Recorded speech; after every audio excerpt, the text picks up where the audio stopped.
তুমি ভেবে দেখো মাটি থেকে এমন সুন্দর মানুষ কেমনি বানায়? তুমি বানায় দেখো, এমন হয়? এমন হবে? হ্যাঁ, এই কেউ সাদা, কেউ কালো, কি জন বিভিন্ন, কি হাসিটা কি সুন্দর। হ্যাঁ, এক কুশল মানুষ হাসলে, মানুষ না মানে এক বাচ্চা যখন হাসে কেমন লাগে? ছোট বাচ্চারে যখন কেউ কোলে নেয় দুনিয়া ভুলে যায়। বাচ্চা হাসলে মনে যেন পৃথিবী হাসে, সব ফুলেরা হাসে। আমার ছোট মেয়ে আছে, আমি তো তাকায় তাকায় দেখি কি সুন্দর হাসে, আলহামদুলিল্লাহ। হ্যাঁ, সারাক্ষণ মনে হয় যেন ফুর্তিতে আছে, কারণ পৃথিবীর কোনো টেনশন কিচ্ছু নাই। ছোট বাচ্চা 2-2.5 বছর বয়স, দৌড়াইতেছে এই রুম থেকে ওই রুম থেকে, আর কি। আল্লাহ তাআলা বলেন, তোমাদের এই যে আমি সৃষ্টি করলাম এটা আমার কুদরতের নিদর্শন। ওমিন আয়াতিহি আন খালাকা লাকুম মিন আনফুসিকুম আজওয়াজা, আমার কুদরত, আমার নিদর্শন, আমি তোমাদের প্রত্যেকের শরীরের অংশ থেকে তোমাদের স্ত্রী, তোমাদের বিবি সৃষ্টি করেছি। এটা আমার কুদরতের নিদর্শন। কেমনে বানাই? তোমার দেহের অংশ থেকেই তোমার জন্য আমি স্ত্রী, বিবি বানিয়েছি। আল্লাহ তাআলা ওটা বলছে, এটা আমার কুদরতের নিদর্শন। লিতাসকুনু ইলাইহা, হালাল পবিত্র স্ত্রীর মাধ্যমে তোমরা প্রত্যেকেই প্রশান্তি অর্জন করতে পারো। লোনা জলে তৃষ্ণা মেটে না, এটা একটা বুজুর্গদের কথা। অর্থাৎ বঙ্গোপসাগরের উত্তাল ঢেউ, এই পানি যদি কারো ভিতরে ঢোকে, পান করে, সেই পানিতে তৃষ্ণা মিটবে না কোনোদিন। এক ঢেউ, এক সাগর পানি খাইল, কারণ লোনা জলে কি মেটে না? এগুলা লোনা জল না, মানে লবণাক্ত পানি কিনা, কিন্তু পবিত্র পানি, ছোট্ট এক গ্লাস, আধা গ্লাস হালাল পানি, মিষ্টি পানি, এটাতে কি মিশে যায়? তৃষ্ণা মিটে যায়। লোনা জলে তৃষ্ণা মিটে না। ঠিক ভিন নারী, হারাম নারী, যাকে দেখার অনুমতি আমার জন্য নাই, সেই নারী যদি কোনো যুবক, কোনো পুরুষ এক কুঠিও দেখে, সারা রাতও উলঙ্গ ছবি দেখে, সারা দিনও নারী দেখে, তারপরে ওই যে লোনা জল হারাম, এই জন্য এটা তৃষ্ণা মিটাবে না, তৃপ্তি দেবে না। কিন্তু হালাল পবিত্র স্ত্রী একজনই, একজন পুরুষের 70 বছর 90 বছর পার হয়ে গেছে, জিন্দেগি পার হয়ে যায়। একজনকে নিয়েই সে খুশি হয়ে যায়, তৃপ্ত হয়ে যায়। ওটা যে হালাল। হালাল এক সাগর মদ যদি কেউ পান করে, তার তৃষ্ণা নিবারণ হয়, তৃপ্ত হয় না। এক গ্লাস পানিতে তৃষ্ণা নিবারণ। এই জন্য বললাম, আল্লাহ তাআলা বলেন এটা আমার কুদরত। এরপরে দেখেন আল্লাহ তাআলা বলতেছেন, অমিন আয়াতিহি খালকুস সামাওয়াতি ওয়াল আরদ, এই যে আসমান এবং জমিনের সৃষ্টি, এটা আমার কুদরতের নিদর্শন। দেখো এত বড় আসমান কে বানিয়েছে, এই বিস্তীর্ণ জমিন কে বিছাইছেন, দেখো না। মানে কত বছর থেকে, হাজার হাজার লক্ষ বছর থেকে এই আসমান মাথার উপরে আছে, অথচ কোনো নড়চড় নাই, ভেঙে পড়ার কোনো নাম নেই। আল্লাহ বলেন এটা আমার আল্লাহর কুদরতের নিদর্শন। এরপরে আল্লাহ তাআলা বলেন, ওয়াখতিলাফু আলসিনাতিকুম, তোমাদের একই রক্ত মাংসে মাটি দিয়ে গড়া মানুষ, কিন্তু তোমাদের এই যে ভাষা ভিন্ন ভিন্ন, এটা আমার কুদরতের নিদর্শন। এখানে আপনারা বুঝতেন না, আমরা হজে ওমরায় যাই, এইবারও হজে, মানে আমার খুব মজা লাগে এটা দেখলে। আল্লাহর ঘরের চারদিকে মনে করেন পৃথিবীর 70, 80, 100 দেশের মুসলমান তাওয়াফ করে, ঘুরে। তো এরা যার যার পরিচিত লগেই তো হাঁটে। আমার লগে আমার লোক যারা গেছে, আমরা 4-5 জন, ওরা 4 জন। এখন দেখা গেল সবাই তো সে তার লোকের সাথে কথা কইতেছে, কি সুন্দর হাসতেছে, কথা কইতেছে, বুঝাইতে না, আমি একটা শব্দ বুঝি। আবার আমাদের কথাটা সে একটা লাইনও কি বুঝে না। তা আল্লাহ তাআলা বলেন, এই যে ভিন্ন ভিন্ন ভাষা, এটা তো আমার কুদরতের নিদর্শন। একই মানুষ, চোখ, নাক, কান, জবান, জিহ্বা, ঠোঁট, দাঁত সব একরকম, কিন্তু অথচ ভাষাগুলো কি কি ভিন্ন ভিন্ন। এটা আল্লাহর নিদর্শন। আলওয়ানিকুম, আল্লাহ বলে এই যে ভিন্ন ভিন্ন রং, কেউ সাদা, কালো, ফর্সা, এখানে মাতাফের মধ্যে তাওয়াফের জায়গায় দেখা যায়, মনে করেন ডাইন পাশের জন্য একদম সুন্দর আরবের মানুষ, ওমা এই পাশের বেটা লম্বা আফ্রিকান কালো, একদম নিগ্রু কুচকুচে কালো, তে বেটার হাঁটে দেনে মনে না হাতি, জেন দিয়ে গেছে ক্লিয়ার। আফ্রিকান হাজি যারা বড় বড় বিশাল, এখন সামনে কেউ খেলা দিবে না,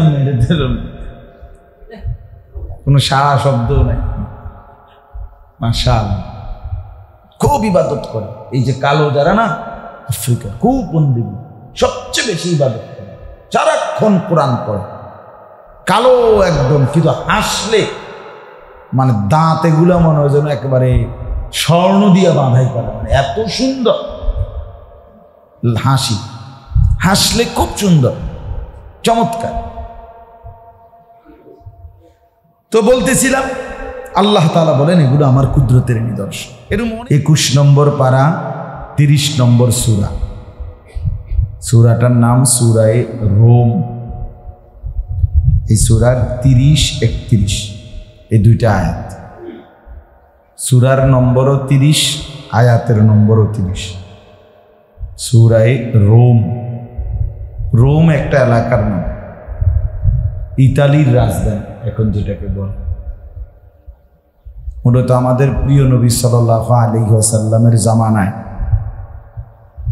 পৃথিবীতে দুইটা সবচেয়ে বড় সুপার পাওয়ার, পরাশক্তি, ক্ষমতাধর সাম্রাজ্য ছিল।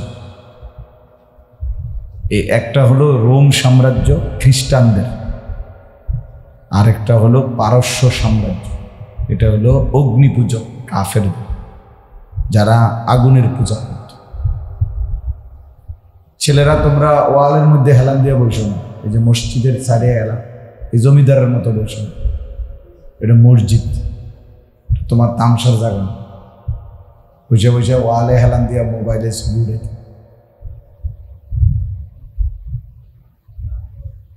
সুন্দর করে আদবের সাথে বসো, এটা খামখেয়ালির জায়গা না, আল্লাহর ঘর মসজিদ, এটা পৃথিবীর সবচেয়ে দামি জায়গা, সবচেয়ে সম্মানিত জায়গা। মসজিদের কদর করা কোনো ব্যক্তির অন্তরে তাকওয়ার পরিচয়,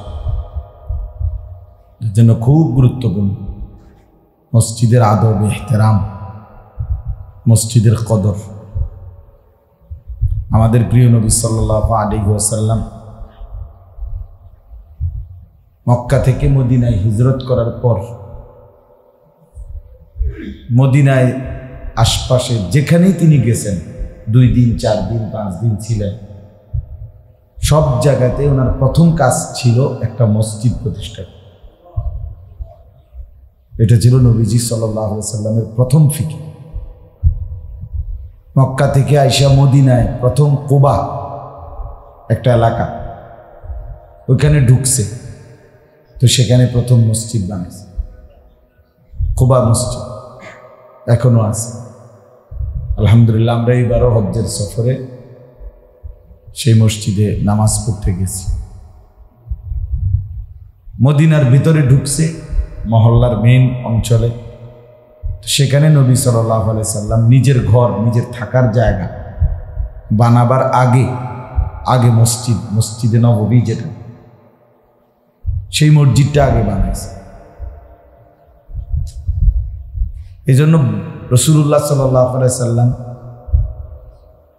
এবং নবীজি সাল্লাল্লাহু আলাইহি সাল্লামের পরে সাহাবায়ে কেরাম এবং পরবর্তীতে ইসলামের সর্বযুগে আজকে 1450 বছর ধরেই এটা একটা ঐতিহ্য ইসলামের, যে সর্বযুগেই যারা বাদশাহ ছিলেন, খলিফা ছিলেন, বিশিষ্ট ব্যক্তিবর্গ ছিলেন মুসলমানদের মধ্যে, সব যুগেই ওনাদের একটা বড় প্রধান স্বপ্ন ছিল, পরিকল্পনা ছিল একটা মসজিদ। এই জন্য ইসলামের ইতিহাসের অনেক খলিফা বাদশাহ যারা ছিল, মুসলিম খলিফা, ওনাদের বিশেষ একটা স্মৃতিচিহ্ন যে ওনারা মসজিদ গড়ছেন। এই আরব বিশ্বে, মধ্যপ্রাচ্যে অনেক সুন্দর সুন্দর মসজিদ আছে, যেগুলো বিভিন্ন সময় আমরা ক্যালেন্ডারের মধ্যে দেয়। এগুলো বিভিন্ন বাদশাদের, খলিফাদের হাতের তৈরি, ওনাদের আমল।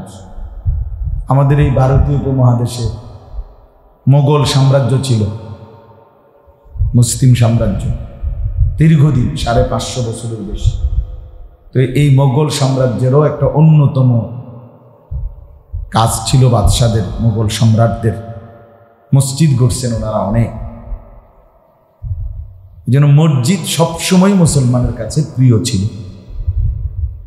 ধনী গরিব, একেবারে নেতৃস্থানীয় ব্যক্তি, সবাই মসজিদকে আপন মনে করছে। এই জন্য মসজিদের ভালোবাসা, মসজিদের প্রতি আন্তরিকতা অনেক বড় দামি বিষয়। নবী সাল্লাল্লাহু আলাইহি ওয়াসাল্লাম বলছেন, রজুলুন কলবুহু মুআল্লাকুন বিল মাসাজিদ, যার অন্তর, দিল মসজিদের সাথে লটকে থাকে, পড়ে থাকে, মসজিদের প্রতি যার একেবারে কলিজার থেকে ভাবনা, মহব্বত, মসজিদেই যেন তার দিল পড়ে থাকে। আমরা যেমন বলি অনেক সময়, কেউ তার মাকে বলল যে মা, ছিলাম যদিও বিদেশে, মনটা পড়েছিল আপনার কাছে। নিজের বিবিকে বলে, ছিলাম যদিও বাইরে, মনটা পড়েছিল তোমার কাছে। এরকম তো দিলটা পড়ে থাকে কোথায়? মসজিদ। আল্লাহ নবী সাল্লাল্লাহু আলাইহি ওয়াসাল্লাম বলেন, আল্লাহ তাআলা তাকে কিয়ামতের দিন আল্লাহ তাআলার আরশের নিচে ছায়া দান করবেন। 7 ধরনের ব্যক্তিকে ছায়া দিবেন, তার মধ্যে একটা হলো এরা যারা দিল পড়ে থাকে মসজিদ। মসজিদের কদর অনেক বেশি। কোরআন শরীফের সূরা তাওবার মধ্যে আল্লাহ তাআলা কোরআনুল কারীম সরাসরি মসজিদের, নবীর হাতে গড়া মসজিদের প্রশংসা করছে। লা মাসজিদুন উসসিসা আলা তাকওয়া। আল্লাহ তাআলা বলেন, এটাই সেই মসজিদ আমার বন্ধুর হাতের বানানো, যেটা প্রতিষ্ঠিত হয়েছে তাকওয়ার ভিত্তিতে, আল্লাহ ভীরুতার ভিত্তিতে। এই মসজিদের কদর করা চাই। ইন্নামা ইয়া'মুরু মাসাজিদাল্লাহ মান আমানা বিল্লাহি ওয়াল ইয়াউমিল আখির ওয়া আকামাস সালাহ। আল্লাহ তাআলা বলেন, নিশ্চয়ই তারাই মসজিদ আবাদ করে যারা আল্লাহ এবং আখিরাতের প্রতি ঈমান রাখে, 5 ওয়াক্ত নামাজ পড়ে, হিসেব করে বছর শেষে যাকাত দেয়, এবং ওয়ালাম ইয়াখশা ইল্লাল্লাহ, আল্লাহ ছাড়া আর কাউকে ভয় করে না। আল্লাহ তাআলা বলেন, ফাআসা উলাইকা আন ইয়াকুনু মিনাল মুহতাদিন, আমি আল্লাহ তাআলা তাদেরকেই হেদায়েত প্রাপ্তদের অন্তর্ভুক্ত করে। তাই এই জন্য মসজিদের প্রতি সবসময় আন্তরিকতা থাকা চাই। সবসময় কোরআন সুন্নাহর মধ্যে অনেক আপনার সুন্দর সুন্দর কথা মসজিদের গুরুত্বের প্রতি আছে। মুফতি শফি রহমাতুল্লাহর একটা বই আছে, কিতাব আদাবুল মাসাজিদ, মসজিদের আদব সমূহ, বাংলা আছে, কিনা দিই, ওই মসজিদের জন্য কিনা দিই, ছোট্ট বই, কেমন খুঁজে নিবা, এর নামে এটা, বাংলাও এটা নাম, আদাবুল মাসাজিদ। কিনে তালিম করতে দিবে, একটু একটু করে শোনাবেন কখনো কখনো, 1 লাইন 2 লাইন, তাহলে মুসল্লিরা মসজিদের আদব শিখবে। জুমার দিনে কোনো এক ফাঁকে ওই কিতাব থেকে একটু তালিম করে শুনাই না, ফায়দা। মুসলমানের ছেলে ভুল হবেই, সেটা কোনো দোষের কিছু নেই, শুধরাইয়া দেওয়া উচিত, উচিত না বলেন? আমি বললাম, এখন তো ছেলেরা হেলাম ছেড়ে দিচ্ছে, এতে কি ক্ষতি কি হয়েছে? কিন্তু লাভ হয়েছে, লাভ হয়েছে কি না? আমাদের সমাজের একটা বড় মানসিকতা এখন, কেউ কাউকে কিছু শুধরাইতে চায়। ছেলে নষ্ট হয়ে যাইতেছে, বাপে মাতেও, মায় মাতেও না, কেউ কিচ্ছু। বুড়া মানুষটা একটা অসর, বুড়া মানুষ যারা হেরা দেয়, এই যে বইয়া রয়েছে, কেন বসে রয়েছে, কি করে নেতারা উঠতে, অধিকাংশ রাগ হওয়ার কিছু না। এটাই বেশিরভাগ মুরব্বীদের বর্তমান আখ, বসে বসে চা খায়, বন খায়, কেউ বিড়ি খায়, টেলিভিশন চায়, চা দোয়ানে গপ নয়, এই কাম।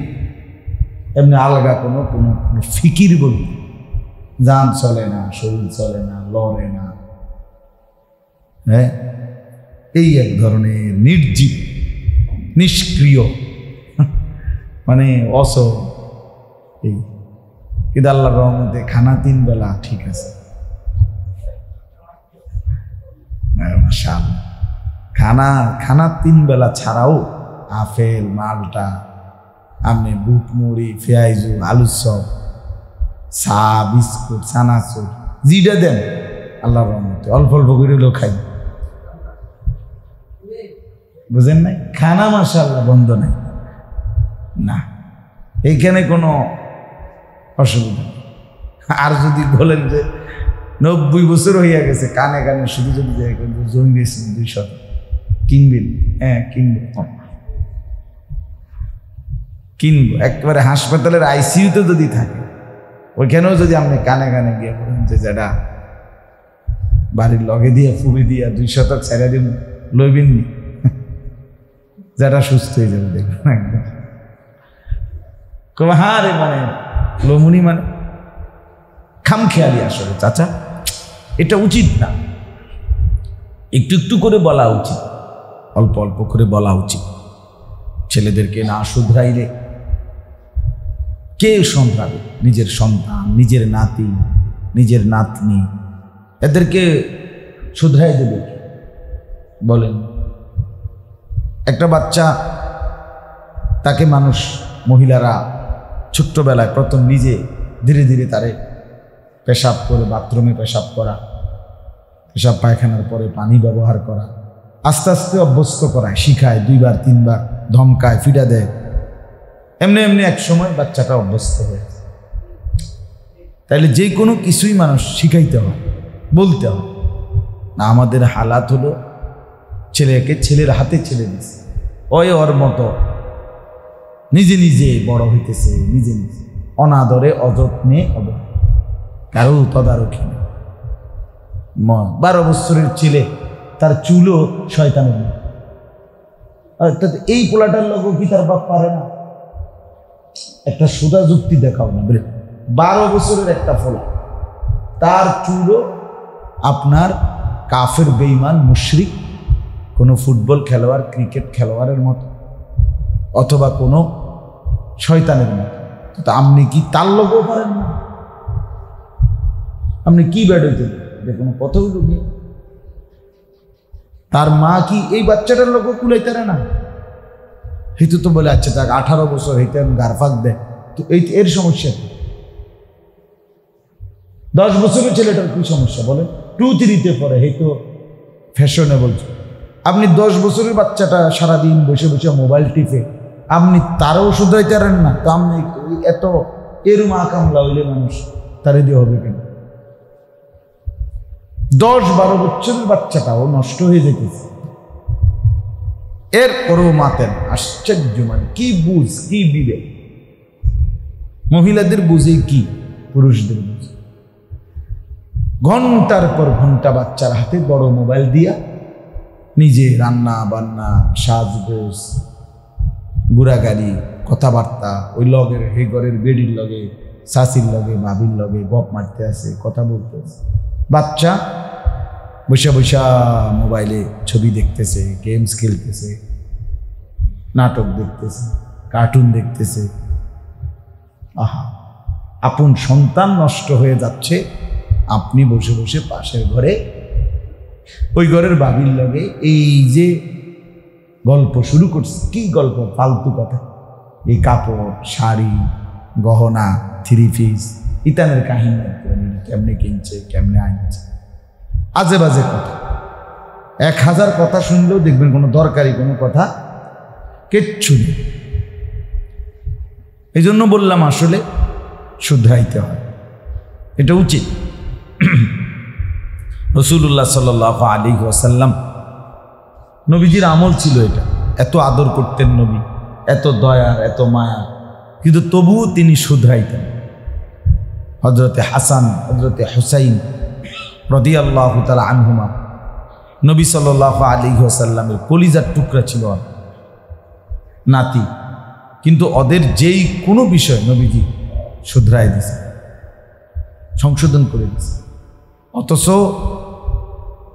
হাসান রাদিয়াল্লাহু তাআলা আনহু ওনাকে কাঁধের উপরে তুলে নবীজি ঘোড়ার মতো নবীজি তাকে চড়াইছেন, এত আদর করছেন, চুমা দিছেন। তাকে কোলে বসাইয়া নবীজি মসজিদের মিম্বরে বসে খুতবা দিছেন, কথা বলছেন। এই জন্য বললাম আদর তো ঠিক আছে, অবশ্যই আদর চাই, কিন্তু সংশোধনও দরকার, শুধরানো। বাচ্চা মানুষ আস্তে আস্তে ঠিক হয়ে যায়, এটা একটা ফালতু কথা, শয়তানি কথা। আস্তে আস্তে ঠিক হয় কেমনে হবে? হে কারে দিয়ে ঠিক হবে? কে ঠিক করবে? এটা কোনো কথা হইল? অধিকাংশ অভিভাবকদের কথা কি, বাচ্চা মানুষ আস্তে আস্তে কি হয়ে যাবে, আস্তে আস্তে তারে কোন ইবলিসই ঠিক করবে? তার আপনার মতো বাপে ঠিক করলেন না তো তারে বুঝি তার সামান্য বন্ধু বান্ধব তারা নি তারে ঠিক করে দেবে, মোবাইলে বুঝি তারা ঠিক করবে। হ্যাঁ, তার কি জিনিস, একটা কিছু তো থাকতেই হইব যেটাই তারা ঠিক করবে। কেডা ঠিকটা করবে? কে তারে ঠিক করবে? আল্লাহ নবী সাল্লাল্লাহু আলাইহি ওয়াসাল্লাম একদিন দেখছেন নবীজির নাতি হাসান মসজিদের বারান্দা থেকে সাদকার খেজুর মুখে দিছে। নবীজি সাথে সাথে বলছে মুখ থেকে, ফেলো ফেলো, কাহ কাহ হাদিসে শব্দ, মানে ওয়াক ওয়াক, ফেলো ফেলো, ফেকার ফেলায় দিছে একটা খেজুর। এরপরে আদর করে বলছে, তুমি জানো না ইন্না লা নাকুলু সাদাকা, আমরা নবী বংশ, আমরা সাদাকা মান্নতের জিনিস খাই না, আমাদের জন্য অনুমতি নাই। নবী বংশের জন্য সাদাকা মান্নত খাওয়া কি নেই, অনুমতি। তো শিখাই দিয়েছে, শুধরাইয়া দিয়েছে। তাইলে প্রয়োজনের মুহূর্তে কি করে দিছে, শুধরাই। অথচ যদি বলতো বাচ্চা মানুষ একটা খেজুর নইলে মুখে দিছে, আমি ঘরের থেকে আরো 2টা খেজুর এনে দিই, 10টা খেজুর এনে দিলেই কি, আরব দেশে তার খেজুরের সমস্যা নেই, অভাব নেই। তাইলে 10টা খেজুরও যদি আইনা বারান্দার বাকি খেজুরটির লগে দিয়া দেয়, একটার বদলে অসুবিধা কি? অসুবিধা হইল এই বাচ্চা তো আর শিখল না, আদরে দেখানো হইল, কিন্তু সংশোধন তো আর হল। অধিকাংশ বাচ্চা নষ্ট হয়ে যাচ্ছে, ছেলে পেলেদের চলাফেরা, চেহারা, সুরত একদম এলোমেলো। মূল কারণ মা বাবা এবং এই ঘরের মানুষগুলো সীমাহীন গাফলত।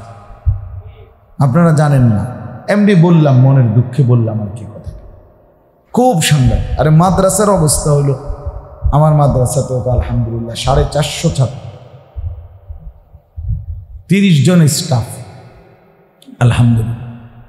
এই 450 ছাত্রের মধ্যে সর্বোচ্চ 70-80 জন অনাবাসিক এলাকা, আর বাকি সব বোর্ডিংয়ে। 370-80 জন গড়ে, তাহলে প্রায় 450 ছেলে বোর্ডিংয়ে খায়।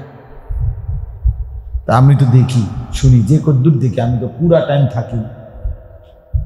আশ্চর্য হলো, বাচ্চার প্রতি এমন আহ্লাদ দেখায় অভিভাবক শুধু শুধু, যে মনে হচ্ছে যেন অভিভাবকের আর ওস্তাদ মানে 2 জন যেন সম্পূর্ণ 2 মেরু।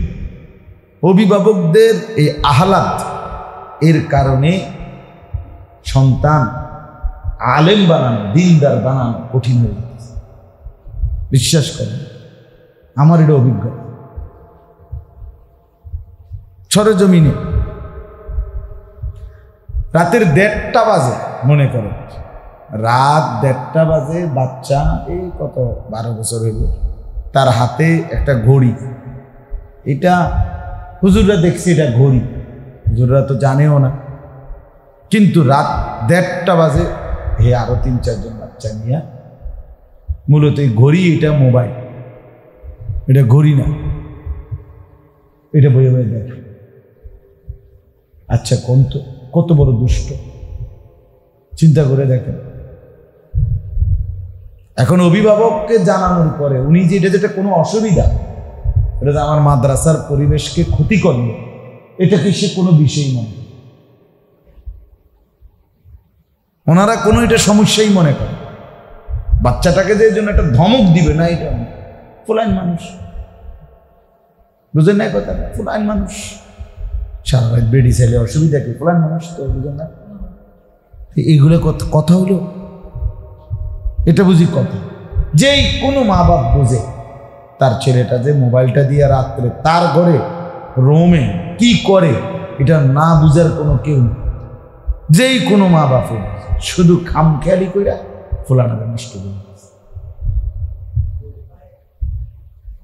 আমার একজন ঘনিষ্ঠ মানুষ, আপনজন, আরো আগে 10-12 বছর আগে, সে বিশ্বকাপ ক্রিকেট না জানি ফুটবল খেলার সময় একটা ছোট্ট টেলিভিশন কিনে আনছে, পিচ্ছি কিনা রাত্রে বালিশের তলে দিয়ে এটা বয়ে বয়ে খেলা চাইতো, মানে খেলার খুব ফুকছে। পরে আমি যেমনি হোক এটা টের পাইছি বাসা যে খেলাটা নেই। পরে আমি আসতে হে গেছে কোনখানে বালিশের তলে, এটা তো ছোট্ট টেলিভিশন এর দূরে। এরপরে যাওয়ার পরে এটারে বাইঙ্গা একেবারে গুঁড়া গুঁড়া করে পাউডার বানা গেছে, বাইঙ্গা বানা এ করে এরপরে একটা কি যেন এই ছোট ঝুড়ির মতো কি একটা আমাদের নিয়ে তে আইসা। তো আমি বললাম যে দরডি বুদ্ধুর বাইরে হালাই দিয়ে ময়লার ঝুড়ির মধ্যে যে বাহ ভাঙ্গা ভুঙ্গা এটি বুঝেন না কথাটা, তার হাতেই দিয়েছি বুদ্ধুর হালাই দিয়ে বাইরে হালাই হেদি দেখে বুঝছি কি হালাইতে দিচ্ছে। কথাটা বুঝছেন? হ্যাঁ হ্যাঁ, এটা জরুরি নিয়ম, জরুরি। আমাদের নোয়াখালীর একজন ভাই, আলহামদুলিল্লাহ, একবার উনি বলছেন এ আল্লাহর ভয় দিলের মধ্যে আসছে।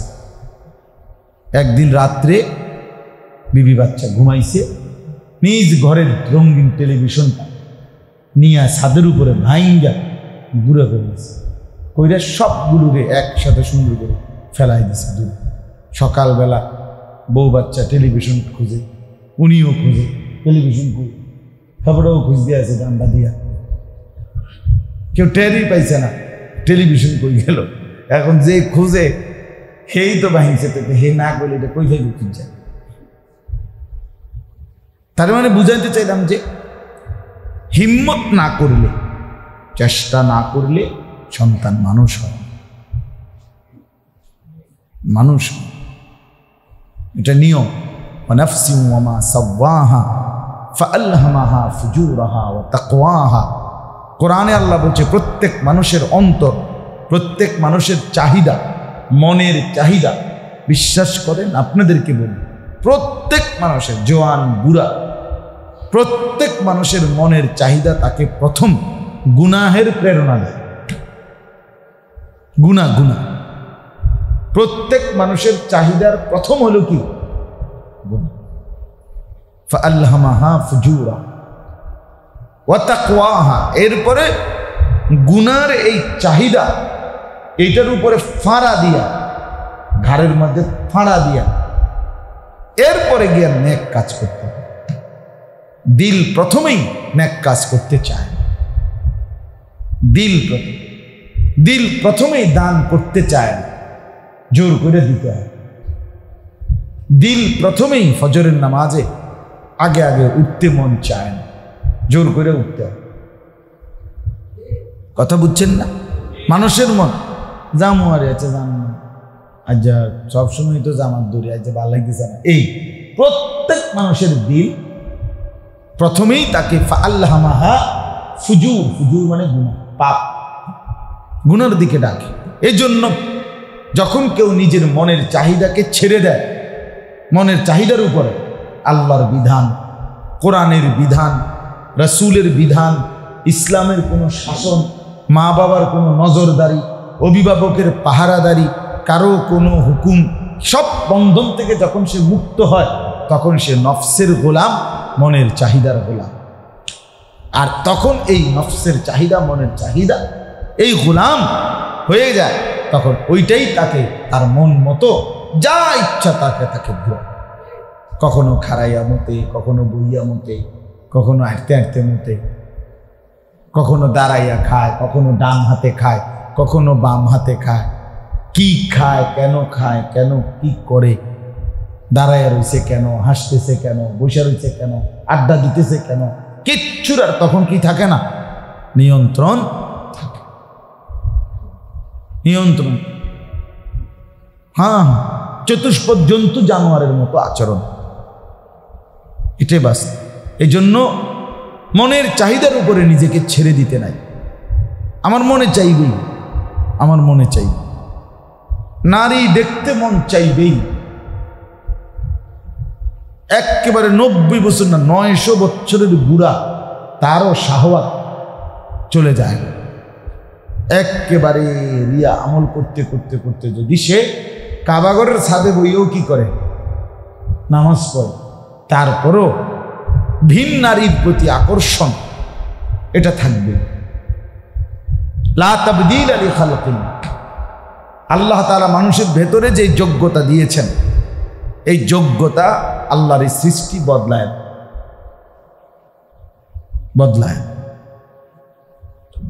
এজন্য কষ্ট করতে হয়, মুজাহাদা করতে হয়। আমি কি তা করতাম, হুজুর আমার মনে তো কত কিছু চাই, এই কথা বললে হতো। বরং মুজাহাদা মানে কঠোর পরিশ্রম করতে হয় নিজেকে বাঁচাইবার জন্য। ওয়াল্লাযীনা জাহাদু ফীনা লানাহদিয়ান্নাহুম সুবুলানা। আল্লাহ বলেন, যারাই আমার জন্য, আমার হুকুম মানার জন্য, আমার সন্তুষ্টির জন্য, আখিরাতের জন্য সর্বোচ্চ মুজাহাদা করবে, কঠোর চেষ্টা করবে, আমি নিজে হেদায়েতের, জান্নাতের, কল্যাণের, মানার, অনুসরণ করার অগণিত রাস্তা খুলে দেব। নেকি নেকি নেকি, যে চায় আমি আল্লাহর জান্নাত পেতেই চাই, জাহান্নাম থেকে বাঁচবই বাঁচব, আল্লাহ তখন তার জন্য হাজারো নেক কাজের রাস্তা খুলে দেন, নেক কাজের রাস্তা খুলে দেন। লানাহদিয়ান্নাহুম সুবুলানা, সুবুল মানে একাধিক রাস্তা, বহু রাস্তা। আল্লাহ তার তখন দান করতে ভাল লাগে, নামাজ পড়তে ভাল লাগে, জিকির করতে ভাল লাগে, মিসওয়াক করতে ভালো লাগে, আওয়াবিল করতে মন চায়, তাহাজ্জুদ করতে মন চায়, ইশরাক করতে মন চায়, কোনো আল্লাহওয়ালাকে ভালোবাসতে মন চায়, কোনো আলেমের মজলিসে বসতে মন চায়, আল্লাহর কথা শুনতে মন চায়। হার কিসিমে তখন তার কাছে নেকির রাস্তা আল্লাহ খুলে দেন। শর্ত হলো আমার মনে যা চায় তাই আমি করব, এই জানোয়ারি স্বভাব ত্যাগ করতে। এটা জানোয়ারের স্বভাব, এটা কুকুর, বিড়াল, গরু, ছাগল, কীট পতঙ্গ, জন্তু জানোয়ারের স্বভাব, যে আমার মনে যা চায় তাই।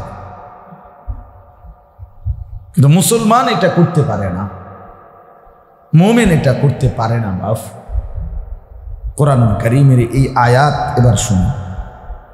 আমি খুব দেরি করতে চাচ্ছি না। আলহামদুলিল্লাহ, আপনারা হিম্মত করে এতটুকু আয়োজন হয়েছে, আপনারা আসছেন, বসছেন। আবার যদি আল্লাহ কখনো তৌফিক দেয়, আমরা আরো বড় পরিসরে হইতেই পারে, এই জন্য আমরা খুব দেরি করলাম।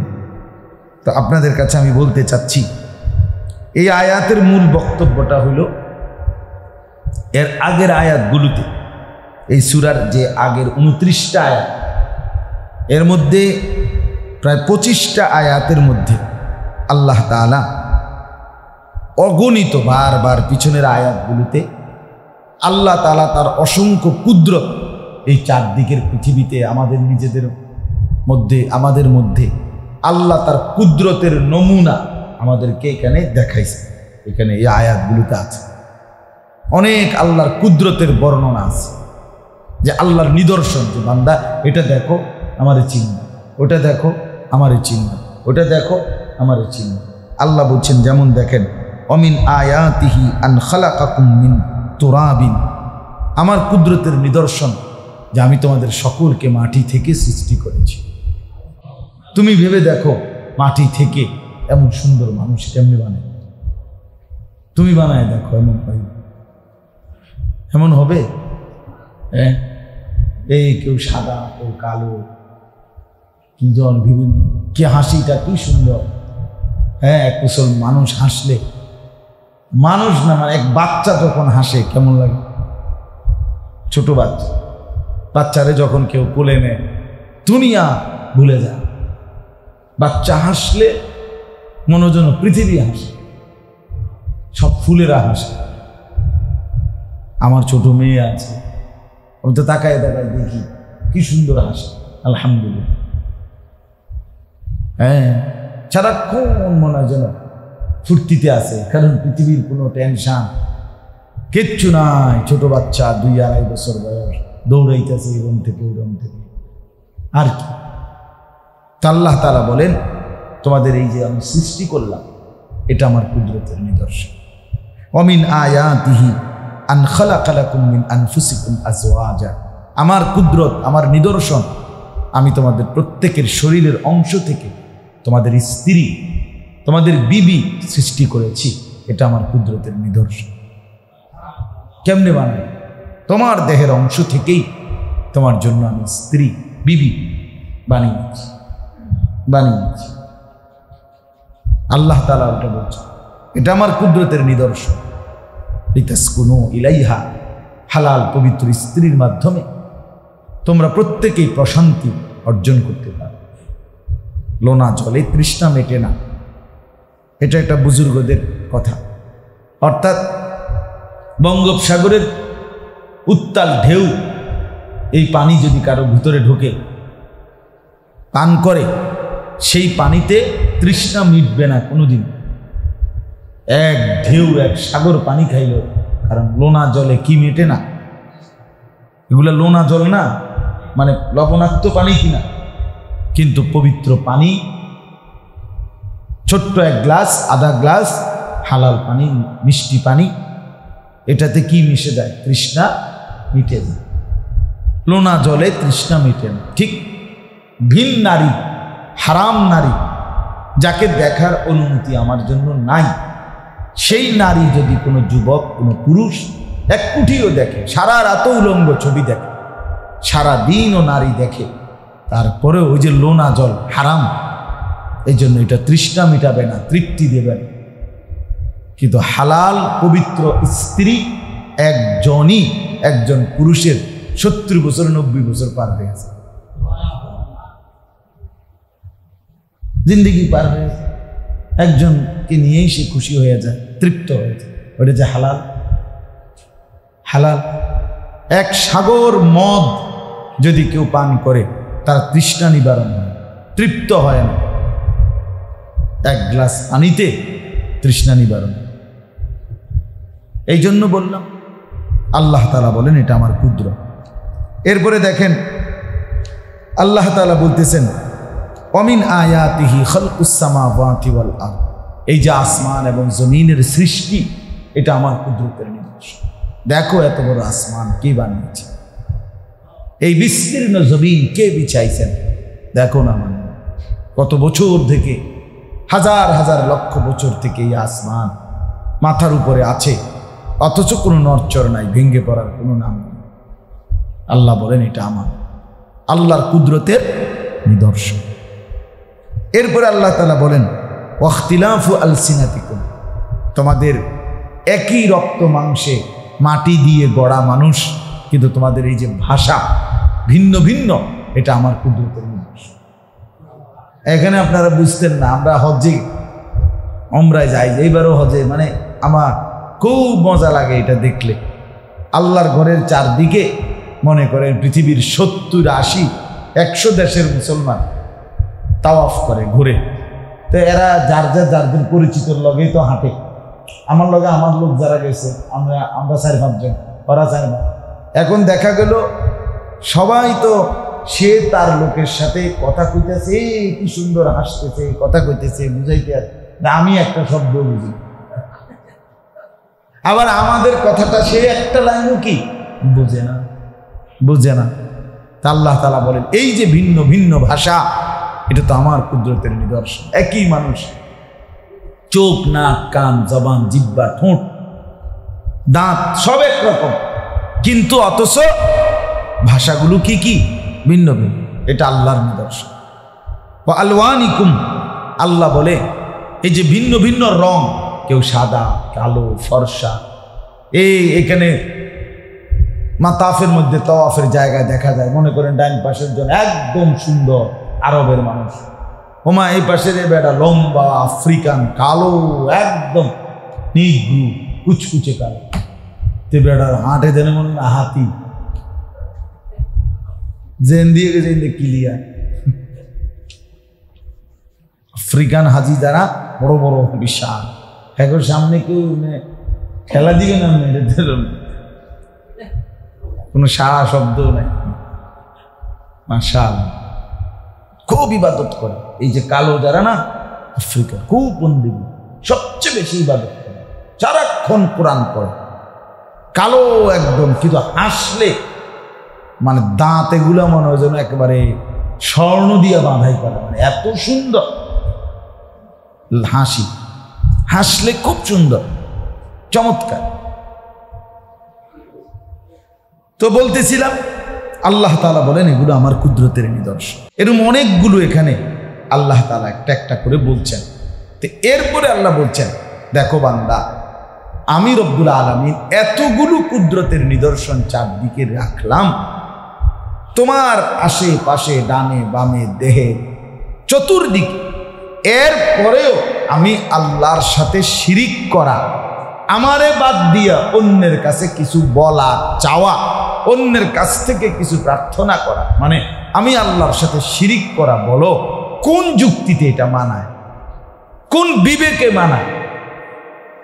এই কুল কায়নাতের সব কিছু আমি সাজাইলাম, তোমার ডানে বামে, তোমার দেহে, শরীরে, অস্তিত্বের সব কিছু আমার একা, তবুও তুমি শিরিক কেন করো?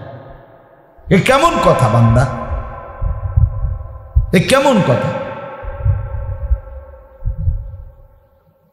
এটা তো কোনোভাবেই উচিত না, কোনোভাবেই সুন্দর না। বলেন এটা কি আসলে উচিত? উচিত। আপনি চারদিকে দেখতেছেন সব আল্লাহ, আপনি কেন গিয়া একটা মাছের কাছে, গাছের কাছে, একটা মানুষের কাছে সন্তান চাইলেন? বলেন, ন্যূনতম কমন সেন্স, বিবেক বোধ যার থাকে, যেটা আল্লাহর কাছে চাইতে হয়, সেই জায়গায় কেমনে সে দুনিয়ার অন্য কারো কাছে, কোনো খাজা, কোনো মাজার, কোনো ব্যক্তি, ওমা জটওয়ালা, বটওয়ালা, লাল শালুওয়ালা, হ্যাঁ, নোংরা, দুর্গন্ধ, শরীরের কাপড় চোপড়ের কোনো ফুপশ্চিন নাই, আবার ল্যাংটা বাবা, আস্তাগফিরুল্লাহ, আস্তাগফিরুল্লাহ। সামান্য বিবেক তো থাকা চাই, ন্যূনতম কমন সেন্স যারা আছে সেইটা কিভাবে করে? এই জন্য আল্লাহ তাআলা বলেন, বান্দা এত কিছু দিলাম আমি, এত কিছু দিলাম, বিনিময়ে তুমি কেমনে শিরিক করো? এটা তো ঠিক না। আমারে কেন ভুলো? আমারে কেন ভুলো? আমার কথা ভুলে যাও কেমনে? এটা তো হইতেই পারে, উচিত না। এই জন্য শিরিক সবচেয়ে বড় অপরাধ। সবচেয়ে বড় অপরাধের নাম কি? হ্যাঁ, কোরআনে আছে। হযরত লুকমান হাকিম তার সন্তানকে এটা বলছেন, ইয়া বুনাইয়া লা তুশরিক বিল্লাহ ইন্নাশ শিরকা লা যুলমুন আযীম। হে প্রিয় সন্তান, কোনোভাবেই আল্লাহর সাথে শিরিক করো না। ইন্নাশ শিরকা লা যুলমুন আযীম, নিশ্চয়ই শিরিক হচ্ছে সবচেয়ে বড় অপরাধ, সবচেয়ে বড় অপরাধ। আল্লাহ তাআলা আমাদের নবী, সবচেয়ে কলিজার টুকরা প্রিয় বন্ধু, আল্লাহ আমাদের নবীকে পর্যন্ত বলেছেন, বন্ধু, আপনি বন্ধুকে বলি, বন্ধু, লা ইন আশরাকতা লা ইয়াহবাতান্না আমালুক, আপনি বন্ধু যদি এক বিন্দু শিরিক করেন, আমি আপনার পুরা জিন্দেগীর সব আমল, সব বন্দেগী এক নিমিষেই নিঃশেষ করে দেব, ফেলে দেব, ছুঁড়ে মারব। কোরআনে বলছেন, নবীকে বলছেন, রাসূলুল্লাহ সাল্লাল্লাহু আলাইহি সাল্লামকে বলছেন। ওরে বাবা, কথাটা কত বেহারি। আল্লাহ কোরআনে বলেন, ওয়ালা তাজআল মা'আল্লাহি ইলাহান আখার। বন্ধু, আপনাকে বলি, আল্লাহর সাথে আর কাউকে বানাবেন না শরীক। যদি বানান বন্ধু, এটা বলতেও কাঁপছিটা যায়নি, নবীকে আল্লাহ বলছে, যদি আপনি আল্লাহর সাথে কাউকে সামান্যতম মিলাবে না, এটা তো আল্লাহ জানেনি, তবুও বলতেছেন যদি মিলান, ফাতুলকা ফি জাহান্নাম, আপনি বন্ধুকেও আমি জাহান্নামে ছুঁড়ে মারব। আপনি কেডা, আমি কেডা? হ্যাঁ, আহা, মা বোনরা যদি বুঝত, মহিলাদের মধ্যে শিরিকের প্রবণতা খুব, মহিলাদের বিশ্বাস, কথাবার্তা, অনেক শব্দ উচ্চারণের মধ্যে আহা সাংঘাতিক। গ্রামগঞ্জ অনেক মা বোন আল্লাহর কথা তো শুনেও না, বেড়া হইতেও তো কিচ্ছু কয় না, বেটা কইব কি দেয়, বেটা তো বিড়ি খানায় শেষ হয় না, হ্যাঁ, তোর বাতে তো শেষ হয় না, দুনিয়ার লোভে তো শেষ হয় না, বলবি কি? মহিলাদের অনেক কথাবার্তার মধ্যে শিরিক আছে, বুঝছেন? আমলের কমতি ঘাটতি আল্লাহ চাইলে মাফ করে দিবে, কিন্তু শিরিক নিয়ে কবরে গেলে মাফ করবে।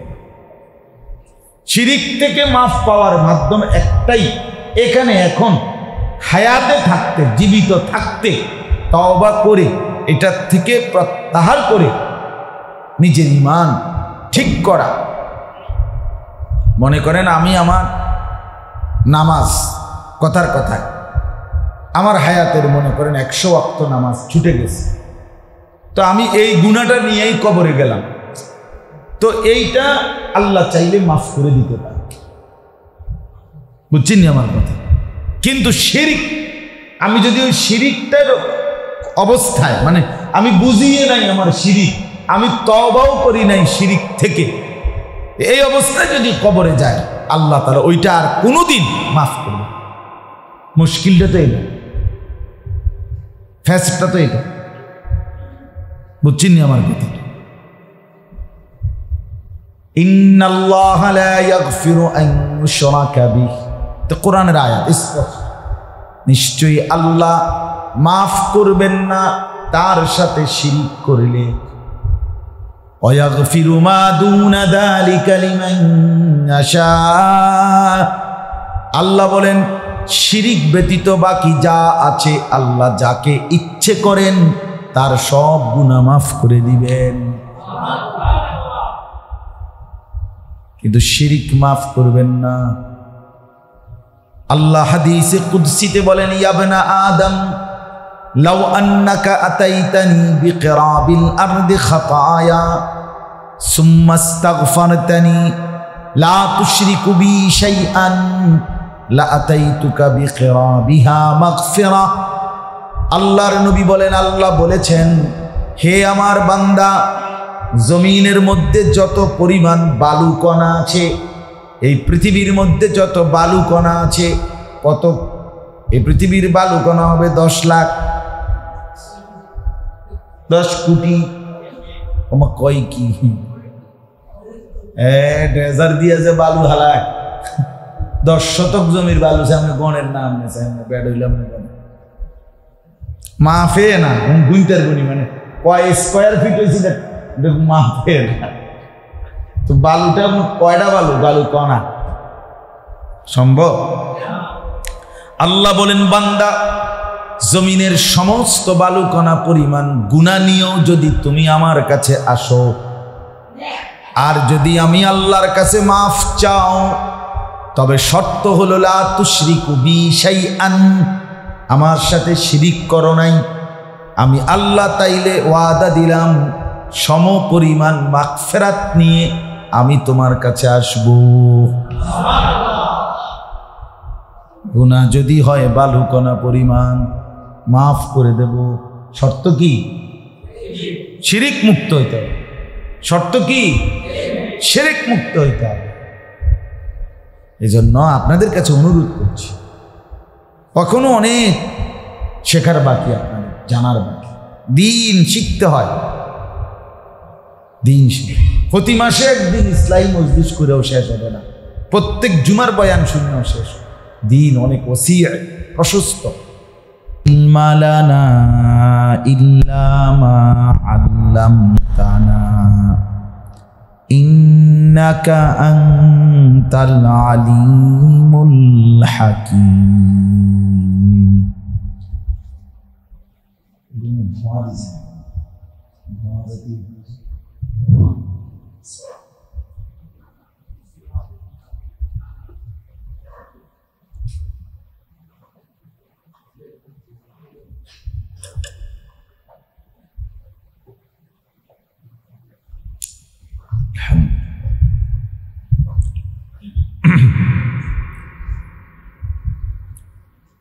আলহামদুলিল্লাহ, আল্লাহ পাক রব্বুল ইজ্জত জুল জালাল ওয়াল ইকরামের ফজল কারাম,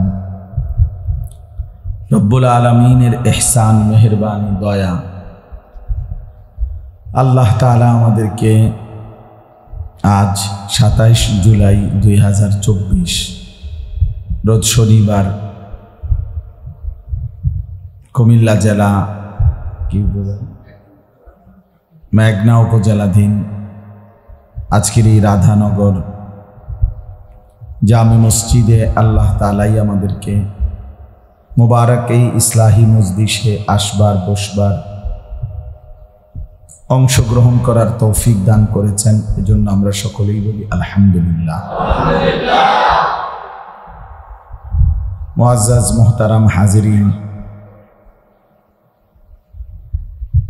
ইতিমধ্যেই আপনাদের সামনে আলহামদুলিল্লাহ গুরুত্বপূর্ণ নসিহত ওলামায়ে কেরাম করতেছিলেন, আপনারাও শুনতেছেন। আমি আপনাদের সামনে পবিত্র কোরআনুল কারীমের 2টি আয়াত তেলাওয়াত করেছি। ইনশাআল্লাহ অল্প একটু সময়ে এই 2টি আয়াতকে সামনে রেখে সামান্য কিছু কথাই আমরা অল্প সময়ের মধ্যেই আরজ করতে চাই। আল্লাহ তাআলা আমাদেরকে তৌফিক দান করেন।